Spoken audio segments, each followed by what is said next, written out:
Hello students. In the last video, we revised how to expand algebraic expressions using the distributive law. In this video, we're going to go the other way and revise how to factorize algebraic expressions using the distributive law.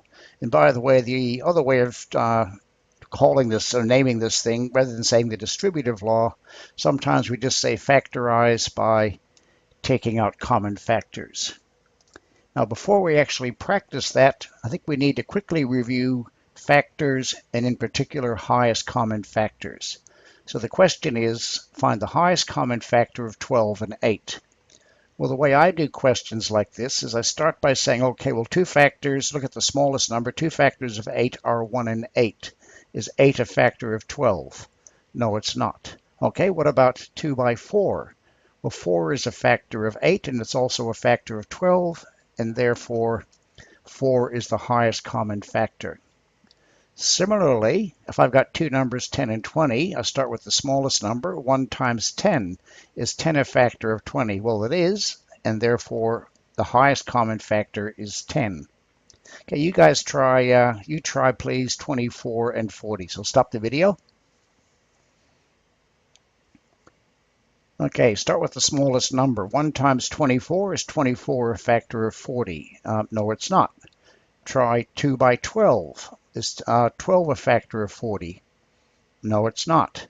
Try 3 by 8. Is 8 a factor of 40? Yes, it is, because 8 times 5 is 40. And 3 times 8 is 24. So therefore, 8 is the highest common factor. So start with the smallest number and just keep trying the factors of that number, starting with the biggest one, which is the number itself, and keep working your way down. And in the end, if you can't find any common factors, the answer is going to be 1. Okay, let's do the same thing, but this time using looking at algebraic expressions. So find the highest common factor of 8a and 4b.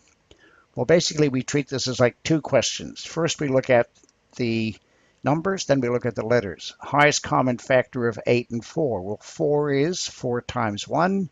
Is 4 a factor of 8? Yes, it is. So 4 is a factor of 8 and 4. Now, A and B don't have any common factors because they're different letters. So the highest common factor of 8a and 4b is just 4. What about 7ab and 3a? Well, looking at the numbers, what's the highest common factor of 7 and 3? Well, 7 times 1. 7 is not a factor of 3, so therefore 1 is. So the highest common factor is 1. I'll write that down, although normally we don't write factors of 1, but I'll put it down for this example. Now, looking at the letters, do we have any common factors there? Well, B is not common, but A certainly is, and therefore the highest common factor is 1a, and we normally just write just the a. So the highest common factor of 7ab and 3a is just the variable a. Okay, you might want to have a try at this one, so stop the video, and then you can check your answer once you've finished it. Okay, this one we basically break it up into three parts. First, we're going to find the highest common factor of 8 and 6. Well, 8 is 8 times 1, but 8's not a factor of 6. 8 is, sorry, so 6. 6 is 6 times 1, but 6 isn't a factor of 8. Then we try 2 times 3 is 6. Well, 3 is not a factor of 8, but 2 is. So therefore, the highest common factor of 8 and 6 is 2. Now, looking at the y's, here we have 2 y's, here we have 2 y's. So because each of these contains y times y squared is a common factor. Looking at the z's, we've got a z cubed and a z to the 4th. Well, this is z times z times z. This is 4 z's multiplied together.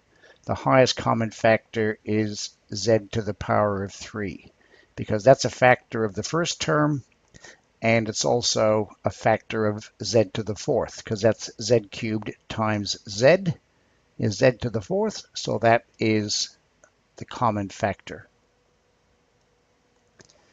Okay, we also need to, once we've got a factor, we need to say, well, 2a times what gives us 4a squared? This is one of the steps that we have to do when we're factorizing. So let's just go through these four. So I'll do the first two, and I'll have you try the last two on your own. So again, we break it up into parts. So 2 times what gives us 4? Well, 2 times 2 gives us 4. A times what gives us a squared? Well, a squared is a times a, so that's 2a times 2a. Quick check, 2 times 2 is 4. A times a is a squared. I might try this one. If 5 times what gives us 15, the answer is 3. G squared times what gives us g to the 5th. Well, here's where you have to use your index law, number 1, and you say what power of g makes that statement true. So you don't normally write that, you just think that. So to raise a power to a power, to multiply powers with the same base, add the indices. So 2 plus what gives me 5? And the answer is g to the power of 3. So these two powers have to add to that power. To multiply powers with the same base, add the indices. Similarly, I've got 1h there, I've got 3 h's there, so this factor must contain 2 h's. H times h squared is h cubed. Okay, stop the video and try the other two on your own, please. Okay, let's see how you went. Well, first off, we got 6 times what gives us 6. The answer is just 1, which I don't write down. A times what gives me a squared? Well, it's a times a gives me a squared. And b times what gives me b squared? Well, b times b gives me b squared. So 6ab times ab equals 6a squared b squared. Again, quick check. There's my factor of 6. A times a is a squared. B times b, b squared. Okay, slightly harder, but not too challenging. 4 times what gives me 20? The answer is 5. I've got 2 p's there, 5 p's there, therefore I must have 3 p's. P squared times p cubed is p to the 5th. I've got a q there, I've got a q there, so I don't have any extra q's just there, so that's the final answer for that. Okay, so that's just a quick review of factoring and highest common factors. So in the next video, we'll actually revise taking out common factors.